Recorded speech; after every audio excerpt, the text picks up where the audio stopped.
Salut à tous, alors c'est Frédéric Delavier. Je voulais faire cette petite vidéo sur les pyramides de Bosnie, s'il y a des gens qui en ont entendu parler, hein. On voit souvent des émissions qui en parlent, ou bien sur le net, ça revient souvent, hein.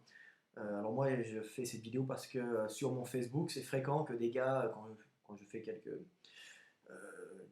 articles sur des découvertes archéologiques ou des découvertes sur les humains en Europe, les premiers humains sur l'évolution humaine, l'évolution des sociétés humaines.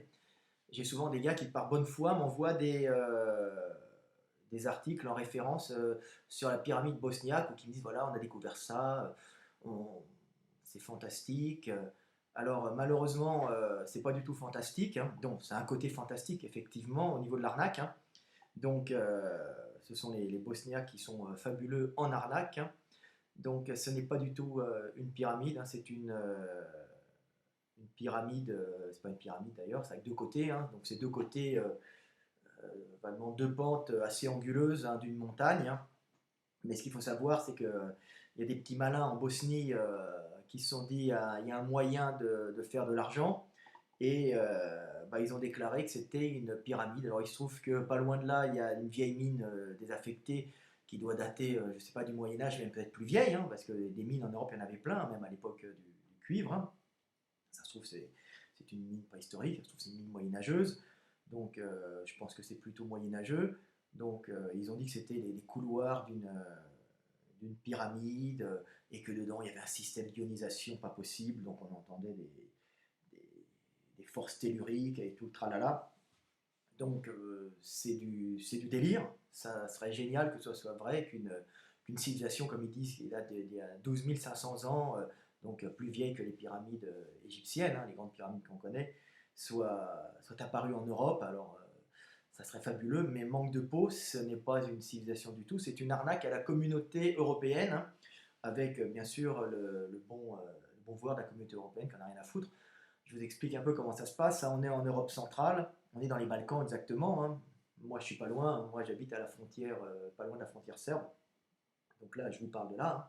Actuellement, moi, je suis en Hongrie, pas loin de la frontière roumaine. On a 80 km, 70 km de la frontière serbe. Donc, c'est un peu la même mentalité. C'est un peu différent, mais on a des gens de ce coin-là dans ma région.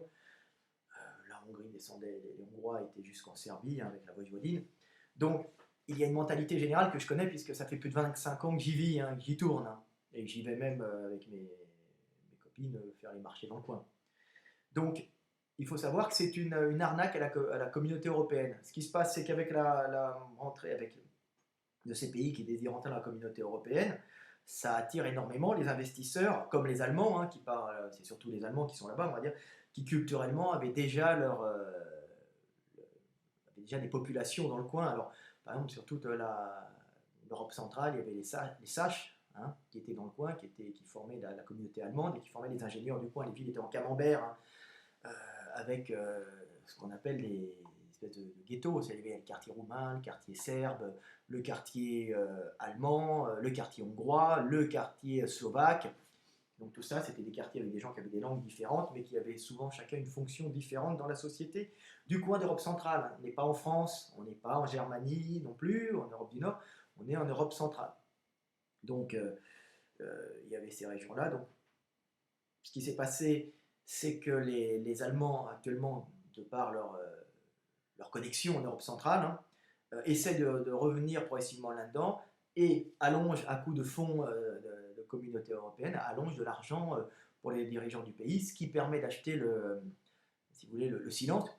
On ne parle pas des bas revenus des gens, hein. Alors les gens sont pas malheureux, hein, c'est pas parce qu'ils touchent 200 euros par mois qu'ils sont tristes, mais ils sont à 200 euros par mois pour travailler dans une usine. Alors bon, une économie parallèle, les impôts sont pas les mêmes, le niveau de vie est, j'y vis, hein, est relativement agréable et la qualité de vie est bonne, même avec 400, 500 000 euros. Un mec qui a 1000 euros par mois, il est heureux.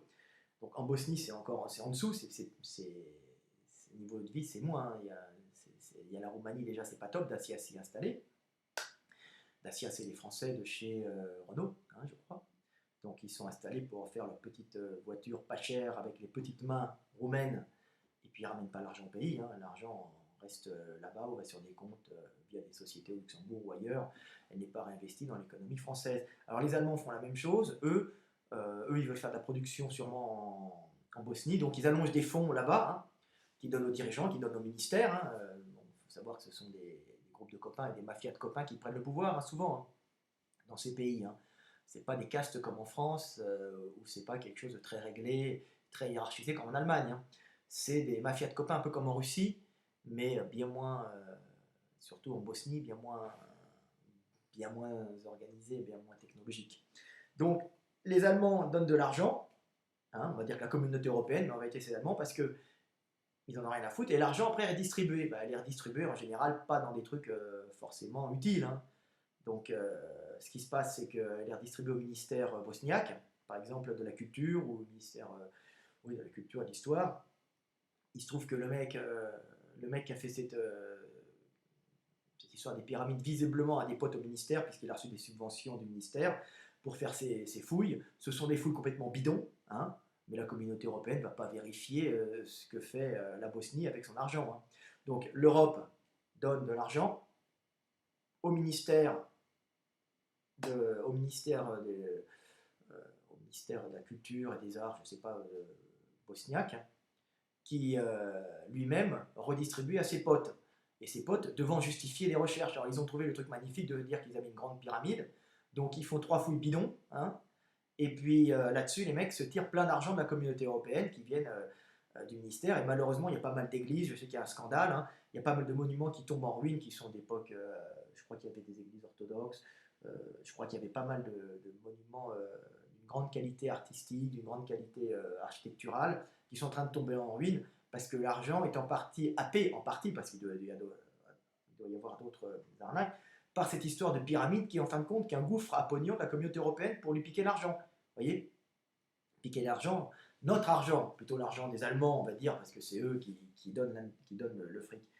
Donc, donc voilà, c'est avant tout une grosse arnaque. Alors ça fait rire parce ils ont fait la fondation du parc archéologique de la pyramide du Soleil. Hein. Ils l'ont appelé la pyramide du Soleil pour que tous les neuneux y croient. Parce qu'il y a des archéologues qui vivent là-dessus. Hein. Il y a un petit commerce qui s'est fait sur les gens qui passent là-bas en vacances, qui viennent faire des incantations dessus au solstice d'été. Vous voyez, des pauvres nanas qui viennent comme ça, qui font ah, on sent les ondes telluriques. C'est formidable. On sent surtout que vous donnez de l'argent et que vous faites payer les tours locaux. Donc c'est pas des milliers d'argent, mais ça fait vivre la région, ça attire un peu de tourisme, et c'est une grosse arnaque. Alors ils ont fait aussi la pyramide de la Terre, la pyramide de l'amour. Alors c'est des pyramides qui sont censées être au-dessus, c'est juste des collines. Hein. Si vous regardez bien l'image de cette pyramide, c'est pas des pyramides. Hein. Il y a que 2 côtés. En général, une pyramide, il y en a 3 ou 4. Hein. Ben là, c'est une pyramide à 2 côtés, le reste la montagne. Donc c'est 2 faces de montagne avec une forme un peu nette, ce qui peut arriver. Donc voilà, c'est pour raconter que c'est une grosse arnaque à la communauté européenne et que les Allemands en vérité donnent leur argent parce que derrière il y a énormément de choses à récupérer. Et déjà les petites mains bosniaques à 200 euros, hein, vous voyez, 200 euros les petites mains bosniaques, et puis oui, elles travaillent dans les usines pour faire la production de BMW, je sais pas, des tracteurs machin, pour assembler, hein, alors que bon, l'esprit c'est en Allemagne, hein, on conçoit tout en Allemagne, et puis on fait la production grâce aux PME allemandes. On fait la production dans les landers qu'on récupère progressivement. Puis on laisse les mafias locales se dispatcher l'argent. Comme ça, il n'y a pas de. Le peuple ne gueule pas parce qu'on redistribue l'argent aux gens puissants, aux locaux puissants. Sachant que ce n'est pas des castes comme en France, hein. C'est ni de la famille comme en Italie. Ce sont des mafias de copains qui se refilent ça. Il faut être sûr que les mecs, avec l'argent de la communauté européenne, ils ont rénové leur villa et puis ils sont achetés de nouvelles voitures. Il faut le savoir, hein, que les pyramides bosniaques, avant tout, c'est de nouvelles villas, des vacances, et puis il y a quelques petits aventuriers français qui sont venus là, qui racontent leurs trucs, qui se font mousser avec des livres bidons. Ça leur permet d'avoir un aura, d'avoir des gens qui viennent autour d'eux. L'effet gourou, c'est tout le temps agréable d'être reçu partout et d'avoir ce sentiment d'être important même sur une arnaque. Donc voilà, c'est une arnaque, je le redis encore une fois, c'est une arnaque, n'y croyez pas. Et il y a des trucs bien plus fondamentaux dans les découvertes. Hein. L'homme n'est pas con, on s'aperçoit que l'humanité est bien plus vieille que ça. Puis il faut savoir qu'au temps préhistorique, les mecs n'étaient pas du tout des abrutis. qu'il y avait une grande culture qui n'est pas restée jusqu'à maintenant parce que c'est des cultures du bois, de l'os, que nos villages préhistoriques étaient très très très développés, mais il ne reste plus rien de la culture du bois, de la culture des os, et on taillait les os et de la culture euh, et de la culture des peaux, c'est-à-dire que les mecs étaient bien mieux habillés qu'on ne le croit, avec la couture, avec aussi de la paille, tressée. C'était des villages qui étaient impressionnants, hein. C'était pas du tout ce qu'on pense. Il y avait un commerce dans toute l'Europe pour le sel, pour les pierres, hein, particulièrement au néolithique. Il y avait une grande culture. Quand on dit oui, ils font des pierres lisses taillées, oui, les mecs, il faut savoir que nos ancêtres n'étaient pas du tout des abrutis, hein. Regardez ce qu'ils faisaient au néolithique, hein. Voyez, regardez comme le trou dans la pierre. Qui pourrait faire ça actuellement, hein? Ça, c'est à moi, hein. Qui pourrait faire ça actuellement? C'est une hache néolithique, hein, pour cultiver, mais ça valait très cher, hein. On les transmettait toute l'Europe. Celle-là, elle vient de Pologne, on la retrouve ici en Hongrie. Donc, elle a dû être tombée dans le coin, mais il faut savoir qu'il y a eu des carrières en Pologne, des carrières dans les Alpes, et que les mecs, comment dire, trafiquaient tout ça en faisant des échanges, hein. On n'était pas tellement nombreux, mais on n'était pas du tout si sous-développés qu'on le pense. Parce qu'il n'y a rien resté de ces cultures qui étaient basées sur l'os, la peau, hein, et le bois, hein. Les peignes, les architectures en bois de qualité ne sont pas restées, hein. Elles ont disparu. Il reste que les pierres, hein, quelques pierres. Alors il y a Stonehenge, après, on voit ça, c'est formidable. On voit comme les mecs étaient ingénieux, hein, et comme il y a plusieurs milliers de mecs avec des bœufs, comme ils arrivaient à transporter des pierres, hein. Bon, bah, il y a eu aussi après, il y a eu l'Égypte. Mais bon, c'était pour parler de cette pyramide qui est une arnaque. Alors, autrement, il y a des magnifiques découvertes archéologiques, pas archéologiques, même préhistoriques. Bon, c'est pareil. Par exemple, on a découvert on a été à Denisova en Russie. Alors, je crois que c'est au Kazakhstan, c'est en Sibérie du Sud, hein, c'est pas loin de la Mongolie. C'est entre la Mongolie et je crois que c'est. Il faut que je retrouve la carte parce que je me souviens plus dans ces républiques, ces anciennes républiques soviétiques. Donc c'est en. Je cherche, moi je trouve pas, hein. Mais bon, c'est dans le sud, vous voyez la Mongolie, un peu au-dessus de la Mongolie, vers l'ouest. Donc là, ils ont trouvé des restes qui dataient il y a à peu près 80 000 ans, hein, datés au 14, je crois. Donc des restes humains, alors pas des restes néandertaliens, des ancêtres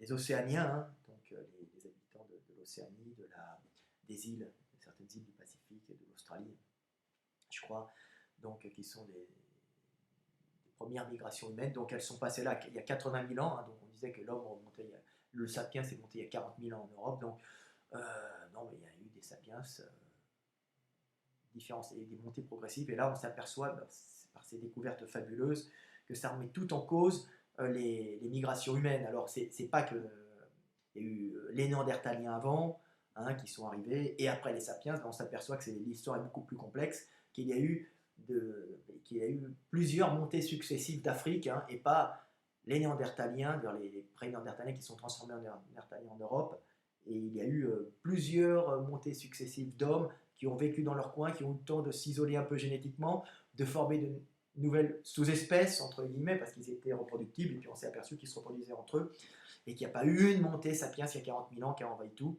pas du tout. Il y a eu des montées progressives, et c'est ça qui est fabuleux derrière, avec les nouvelles recherches, avec par exemple l'homme de Denisova, qui a été trouvé récemment, là, et donc il y aurait 80 000 ans, et puis on s'aperçoit qu'il était en plus métissé avec du néandertalien, comme on a découvert récemment que le sapiens qui était remonté était métissé avec du néandertalien. Alors ce qui est fabuleux, et on s'aperçoit d'après les dernières recherches aussi, ça c'est de la vraie découverte, hein, que effectivement on était métissé à 3%, nous les Européens, peut-être un peu plus les Asiatiques, avec du néandertalien, c'est-à-dire de la souche africaine qui s'est isolée en Europe il y a de ça un million d'années, même 1,2 million, comme les dernières recherches, hein, l'ont vu, l'ont prouvé, hein. Je vais en reparler. Donc il s'est isolé, il s'est adapté au climat froid, et après il y a eu des remontées sapiens, donc il y a 40 000 ans, hein. Il y en a eu, et il y en a eu avant aussi, donc, et on s'est métissé un petit peu, de l'ordre, comme ils disent, de 3%. Mais, chose fabuleuse, l'adaptation avec la métissage avec les Néandertaliens qui ont mis beaucoup, beaucoup de temps à faire une adaptation au froid, a été extrêmement bénéfique pour les sapiens qui ont pu s'adapter beaucoup plus rapidement au climat froid et peu ensoleillé. Hein. C'est-à-dire que on retrouve dans les gènes, on retrouve les gènes sapiens, hein, les gènes néandertaliens, je crois que c'est de l'ordre de 20%, hein, 20% au niveau de la partie génétique qui représente la peau, hein, au niveau mélanique, la mélanine. Donc c'est-à-dire qu'on a hérité de l'adaptation, les Européens, et particulièrement les Européens du Nord, tous les Blancs, de l'adaptation au manque de luminosité avec une peau claire, donc pour pouvoir mieux synthétiser la vitamine D, éviter les carences. Hein. Donc c'est fabuleux, ça nous a permis de sauter 400 000 ans d'évolution grâce à notre métissage, et ceux qui étaient métissés avec les Néandertaliens, les sapiens qui sont venus, qui venaient du sud, donc qui étaient plus fertiles, hein, ont sauté 40 000 ans de sélection naturelle grâce à l'apport néandertalien qu'on retrouve particulièrement dans la blanchitude de la peau. Donc nous les blancs, nous sommes en partie blancs grâce à nos amis néandertaliens, nous avons évité les carences avec ça. Parce qu'il faut savoir qu'on passe très rapidement une mutation yeux foncés, yeux bleus, hein, ça va très vite, et l'éclaircissement de la peau va beaucoup plus lentement au niveau évolutif. Hein.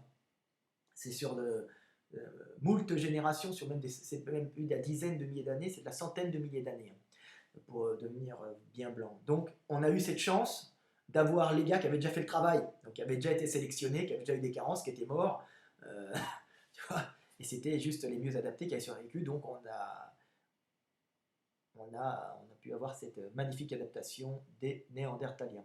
Alors un autre truc qui est bien, c'est qu'en Espagne, hein, dans le massif d'Atapuerca, au nord de l'Espagne, on a découvert aussi, alors ça c'est de la magnifique découverte, hein, le plus vieil européen de l'Ouest, hein, qui date de visiblement 1,2 million d'années. Alors ils appellent ça l'Homo ancestors, je crois, un truc comme ça, donc l'ancêtre des ancêtres. Hein. Ben, c'était pareil, de la remontée d'Afrique. Hein. C'était avant les sapiens, donc il y avait que les sapiens, ce sont des Africains qui ont évolué d'une certaine façon. Ben là, c'était avant les sapiens. Hein. Les ancêtres des sapiens sont remontés avant en Europe, hein, et là, visiblement 1,2 million d'années hein, en Europe, donc, et pour donner la lignée en Néandertal qui est très très vieille, quoi, qui n'est pas à 400 000 ans comme on l'imaginait, mais qui est visiblement des remontées de 1,1 million d'années. Donc c'est fabuleux. On s'aperçoit que l'évolution humaine, que la colonisation de la Terre a été beaucoup moins simple qu'on l'imaginait, et que ça a été on va dire des invasions, pas des invasions, des colonisations progressives, hein, des vagues successives qui sont arrivées, et chacune des vagues se sont adaptées au climat qu'ils rencontraient. Donc sélection naturelle, sélection par rapport à un certain climat, et les vagues successives qui venaient d'Afrique, elles, ont pu profiter par le métissage de ces adaptations qui avaient déjà été faites chez ces races, entre guillemets. Alors c'est pour en venir à cette histoire, on me dit, monsieur Delevier, êtes-vous raciste? Oui, je suis raciste, je suis pour les races différentes, c'est-à-dire des races, des sélections la nature qui sélectionne maintenant, il y a moins, mais à l'époque, c'est la race, c'est le climat, c'est la géographie qui sélectionne un type d'individu par rapport à ça, par rapport au climat, la géographie, l'ensoleillement, la nourriture, on fait des adaptations aussi à la nourriture locale. Donc ça c'est fabuleux. Donc la sélection naturelle sélectionne les gènes les mieux adaptés hein, à un climat, une géographie donnée. Mais ce qui est bien, c'est que le métissage permet de passer ces adaptations d'une race à l'autre. Et en cas de grande crise, c'est-à-dire froid extrême, maladie, luminosité intense, c'est-à-dire période de sécheresse, vous avez les gènes ces gènes-là, justement, cette multitude de sélection permet peut-être de sauver l'espèce qui, par le métissage, aura récupéré. Hein. Vous voyez, la race, on va dire pas la race, parce que c'est des races au niveau de l'espèce. Donc c'est un avantage. Donc oui au métissage, car il permet de faire passer des sélections génétiques d'une race à l'autre, et oui aux races, car elles permettent de varier la qualité des gènes, de varier la sélection génétique, si vous voulez. Les races permettent d'avoir une diversité génétique, et les métissages permettent le passage d'une mutation dans une communauté, et cette mutation peut être valable en cas de crise. Hein. Vous voyez, c'est l'histoire, il y a plein d'histoires comme ça. Hein. Il y a, au niveau du sang, je crois en Afrique, l'anémie falciforme, tout ça. C'est une anémie falciforme, par exemple. Alors, c'est les gens qui ont cette mutation génétique au niveau des globules rouges, je crois. Ils ont souvent des anémies. Quand les deux parents, je crois, sont porteurs, mais je ne suis pas spécialiste en génétique. Hein. Il y en a qui peuvent avoir, cette anémie et mourir. Mais par contre, la maladie du sommeil, vous savez, je crois que c'est la maladie du sommeil, je crois. Je ne me souviens plus quelle maladie. Ne peut pas avoir d'emprise sur ces gens qui portent ce défaut génétique parce que leurs globules rouges n'ont pas une forme sur laquelle s'attacherait la bactérie. C'est pas la bactérie, je crois que c'est oui, c'est la bactérie, je ne me souviens plus. Donc ça fait un problème, vous voyez ce que je veux dire? Je ne suis pas spécialiste en génétique ni en biologie. Moi, ma spécialité, c'est l'anatomie, la morphologie, tout ça. Donc, mais le système, vous le comprenez. C'est-à-dire qu'une mutation qui pourrait être mauvaise, quelque part, peut être bonne. Vous voyez, peut sauver la personne. Et il suffit qu'il y ait des moustiques portant cette même maladie qui migre ailleurs. Ben, le mec qui aura ce gène, qui fait qu'il a des globules rouges particulières, hein, ben lui ne chopera pas cette maladie. Donc voilà. Donc bon, j'espère que vous avez compris un peu. C'est pour apporter une petite lumière sur toutes les arnaques, et particulièrement sur l'arnaque de la pyramide bosniaque, qui est une arnaque à la communauté européenne, faite avec génie par nos amis bosniaques, parce qu'il faut quand même leur faire un grand bravo. Hein. Bravo pour savoir tirer de l'argent avec humour de nos amis teutons. Hein. Donc, malheureusement, les teutons n'ont rien à foutre. Ils donnent ça, ils débrouillent avec votre pognon. Le principal, c'est que nous, on ouvre les usines à 200 € bientôt, à 200 € le mois, voire 150, voire 100, c'est encore mieux pour eux. Donc, sachez que de toute façon, on est dans un grand jeu d'échiquier mondial et que c'est une grande blague. Mais ayez les yeux ouverts, hein, et puis arrêtez de croire tout ce qu'on vous dit. Allez vérifier et surtout écoutez votre cœur. Et je sais que c'est magnifique de vouloir penser qu'on va être sauvé par des extraterrestres, par des civilisations qui ionisent, avec des pyramides. Non, je ne mets pas en doute la vie extraterrestre, on peut être visité des fois, mais ça c'est une arnaque. Et regardez plutôt par vos yeux, la merveille est devant vous. Hein. La merveille, c'est que nous sommes là tous en vie, nous ne sommes pas seuls, et que pourquoi nous ne sommes pas seuls, nous sommes là tous ensemble. Il pourrait y avoir le vide et le néant. Et ben non, il y a la conscience, et la conscience humaine, c'est nous, et ça nous permet d'avoir cette conscience, d'avoir une notion de Dieu aussi, qui est formidable, de se rapprocher de lui. Parce que si nous n'étions pas conscients de ce monde, de ces merveilles de ce monde, hein, nous ne serions pas conscients, et ben l'univers n'existerait pas, car il ne peut exister que s'il y a des êtres intelligents qui s'aperçoivent qu'il existe. Hein. Un monde même immense, sans conscience, n'existe pas. Salut, c'était Fred de la vie, à bientôt.